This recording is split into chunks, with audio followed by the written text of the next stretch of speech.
সত্য সহায় হোক সর্বজীবে, শান্তি প্রতিষ্ঠিত হোক সর্বজীবে। সম্মানিত সুধী, যারা মুর্শিদ হতে চান তাদের জন্য আমার এই ধারাবাহিক কার্যক্রম। আমরা শিখছি আদ-দুরুসুল আরাবিয়া ইবতিদাই প্রথম শ্রেণীর পাঠ্য বই থেকে। তো আজ আমরা নতুন করে আরেকটি পাঠ শিখব। তো এই পাঠটিতে আসুন আমরা সেই পাঠে চলে যাই। এই পাঠটি হলো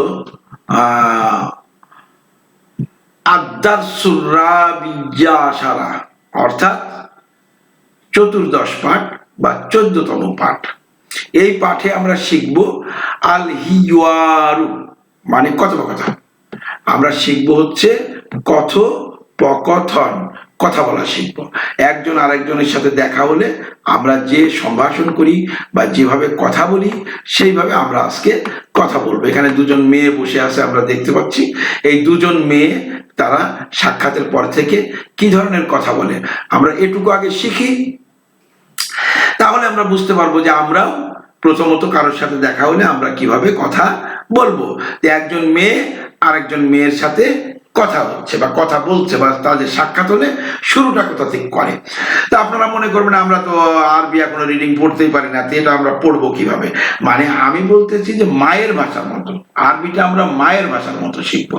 দেখেন, আমাদের বাংলাদেশে অনেক মানুষ আছে যারা হচ্ছে স্বাক্ষর করতে পারে না, একেবারেই নিরক্ষর, অথচ তারা কিন্তু বাংলায় কথা বলে। কারণ তারা মায়ের কাছ থেকে ভাষাটা শিখেছে। তারা হয়তো শিখে নাই, ওই পড়তে শিখে নাই, কিন্তু ভাষাটা শিখেছে।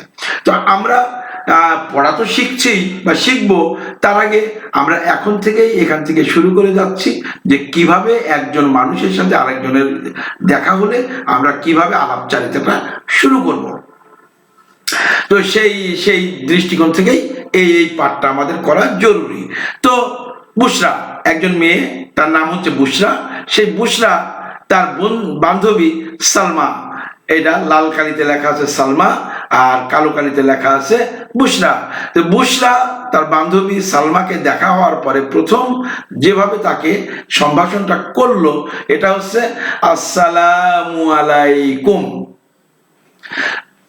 তো তোমাদের উপরে শান্তি বর্ষিত হোক। বর্ষিত হোকটা যদিও নাই, তথাপি আমরা বলে নিলাম। তো এখানে এই যে কুম, এই কুমটা কিন্তু বহুবচন। একজনের সাথে যখন একজনের সাক্ষাৎ হবে তখন কিন্তু কুম বলাটা ব্যাকরণগতভাবে ভুল। ওখানে বলতে হবে পুরুষ হলে কা আর নারী হলে কি। নারীকে যদি দেখা হওয়ার পরে সালাম দেওয়া হয় তাহলে আসসালামু আলাইকি, আর যদি পুরুষকে দেখা হয় তাহলে আসসালামু আলাইকা একজন হলে। আর একাধিক হলে বা দুয়ের অধিক হলে তখন আসসালামু আলাইকুম। তো এই জায়গাটায় ব্যাকরণগতভাবে একটু ভুল, ব্যাকরণগতভাবে আমরা ভুল শিখেছি বা ভুল ভাবে সালাম দিই, যে একজন একজনের সাথে সালাম দিতে হলে কুমটা সঠিক নয়।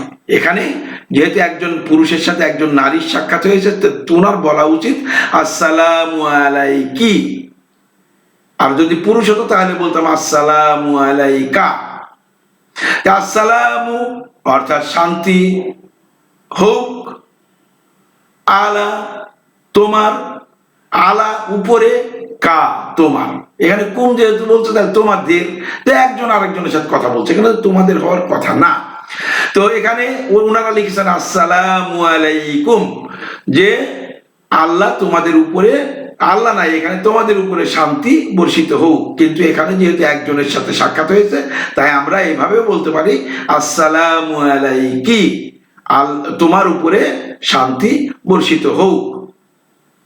তখন সালমা তখন এর জবাবে বলতেছে ওয়ালাইকুমুস সালাম ওয়া রাহমাতুল্লাহি, তোমাদের উপরেও উপাস্যের শান্তি এবং অনুগ্রহ বর্ষিত হোক।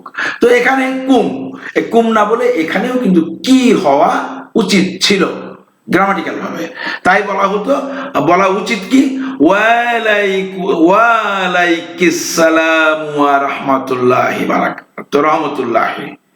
তাইলে ওয়া এবং আলা উপরে, কি কুম না বলে কি তোমার, আসসালামু শান্তি হোক, ওয়া রহমত এবং অনুগ্রহ হোক আল্লাহি উপাস্যের।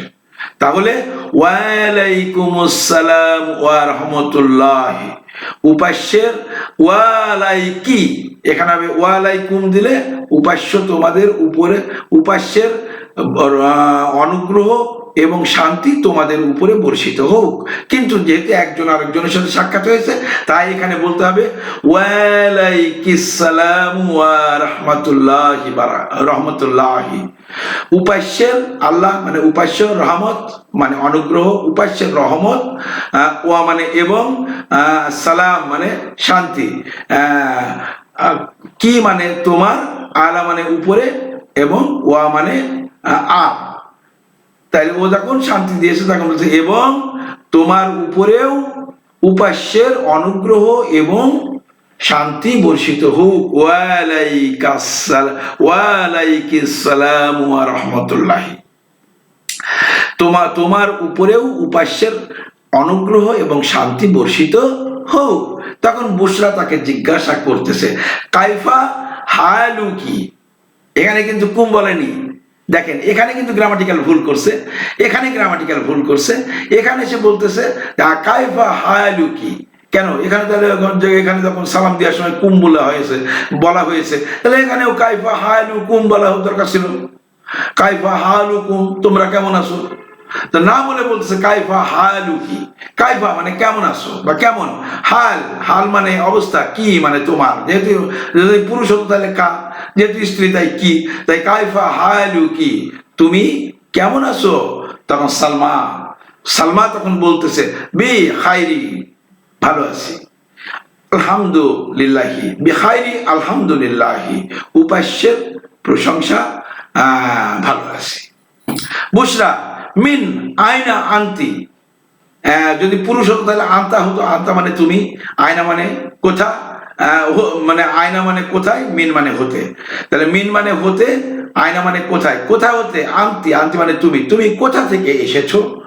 মিন আয়না আনতি, তুমি কোথা থেকে এসেছো। মিন মানে হতে, আয়না মানে কোথায়, আনতি মানে তুমি, মানে স্ত্রীবাচক তাই আনতি, পুরুষবাচক হলে আনতা হতো। তাই মিন আয়না আনতি, তুমি কোথা থেকে এসেছো বা কোথা হতে এসেছো। তখন সালমা বলতেছে বারগুনা, আমি বরগুনা থেকে এসেছি, বারগুনা আমি বরগুনা থেকে এসেছি। তখন বুশরা বলতেছে মা আসসালামাতি, মানে ভালো থেকো, মা আসসালামাতি ভালো থেকো বা শান্তির সাথে থেকো। মা মানে সাথে, আর সালামাতি মানে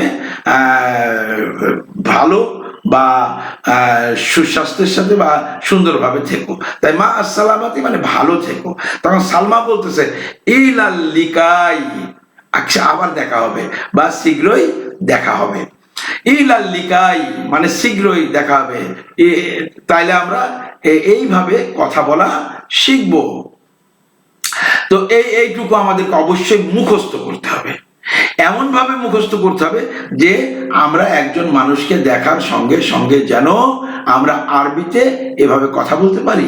তাই আপনি আপনার সাথে আপনার সহপাঠী, আপনার সঙ্গী, আপনার ভাই, আপনার স্ত্রী বা আপনার স্বামী বা আপনার বোন, যাকেই হোক, দুজন একটা জুটি বেঁধে নেবেন, নিয়ে একে অপরের সাথে কথোপকথন করেন এবং কথা বলতে শেখেন। তখন দেখবেন আস্তে আস্তে আপনি সুন্দরভাবে আরবিতে কথা বলা শুরু করে দিয়েছেন। তো এখান থেকে আমরা কিন্তু আরবিতে কথা বলা শুরু করলাম। আর রিডিং পড়াটা, এই বইটা শেষ হলেই আমরা রিডিং পড়াটা শিখে ফেলবো। এজন্য আমাদের লাগবে মোট 30টি পাঠ। তো 34 পৃষ্ঠার মধ্যে আমরা কিন্তু 32 পৃষ্ঠায় চলে এসেছি। আজকে আমরা দশম পর্ব তো দশম পর্ব করতেছি, আর হয়তো আমরা 20টি পর্ব করব। এই 20টি পর্বর মধ্যেই আমরা রিডিং পড়াটা অন্তত শিখে যাব, সেই সাথে শিখে যাব অন্তত 100টা নাম আরবিতে। এবং তারপরে থেকে আমরা টুকটাক করে যখন কথা বলতে শুরু করব, তখন ওখানে পরবর্তী দ্বিতীয় শ্রেণীতে নাদারসুস সানি সাফুসানি মানে দ্বিতীয় সাফুসানি মানে তৃতীয় শ্রেণীতে যখন আমরা যাব, তখন তৃতীয় শ্রেণীতে কিন্তু আমরা টুকটাক করে কথা বলতে পারবো এবং আরবি পড়বো এবং বুঝতে পারবো যে আমরা কি পড়তেছি এবং তার অর্থ কি। আশা করি সে পর্যন্ত সাথে থাকবেন এই প্রত্যাশা রেখে আজকের মতো শেষ করছি। সকলের প্রতি শান্তি প্রতিষ্ঠিত হোক, সত্য সহায় হোক সর্বজীবে।